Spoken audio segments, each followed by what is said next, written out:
Global star Ram Charan game changer, victory Venkatesh సంక్రాంతికి వస్తున్నాం, నటసింహం నందమూరి బాలకృష్ణ డాకు మహారాజ్ ఈ మూడు చిత్రాలు కూడా రానున్న సంక్రాంతికి విడుదల కాబోతున్నాయనే విషయం అందరికీ తెలిసిందే.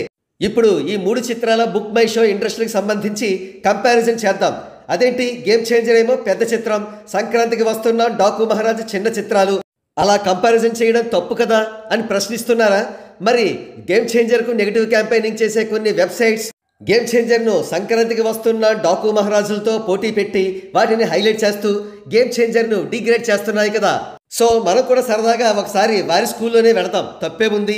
ఇక్కడ గేమ్ చేంజర్కు బుక్ మై షోలో కనిపిస్తున్న ఇంట్రెస్ట్ చూడండి, 277K. ఇప్పుడు సంక్రాంతికి వస్తున్న బుక్ మై షో ఇంట్రెస్ట్లు పరిశీలిద్దాం. దాదాపుగా గేమ్ చేంజర్లో సగం, అంటే 142.5K అన్నమాట. ఇప్పుడు Daaku Maharaj book my show ఇంట్రెస్ట్లపై ఓ లుక్కేద్దాం.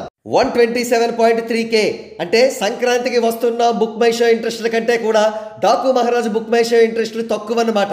ఇది మిక్కిలి బాధాకరం. ఎందుకంటే తమ హీరో వరుసగా 3 హిట్లు ఇచ్చారు, ప్రస్తుతం మాస్ మసాలా సినిమాతో వస్తున్నారు అని చెప్పుకుంటున్న ఫ్యాన్స్కు ఇది అవమానకరమే.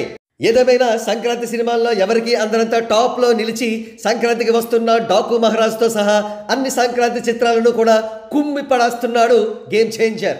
ఇకపోతే గేమ్ చేంజర్ సంక్రాంతి కానుకగా జనవరి 10వ తేదీన, డాకు మహారాజ్ జనవరి 12వ తేదీన, సంక్రాంతికి వస్తున్నాం జనవరి 14వ తేదీన విడుదల కానున్నాయనే విషయం అందరికీ తెలిసిందే.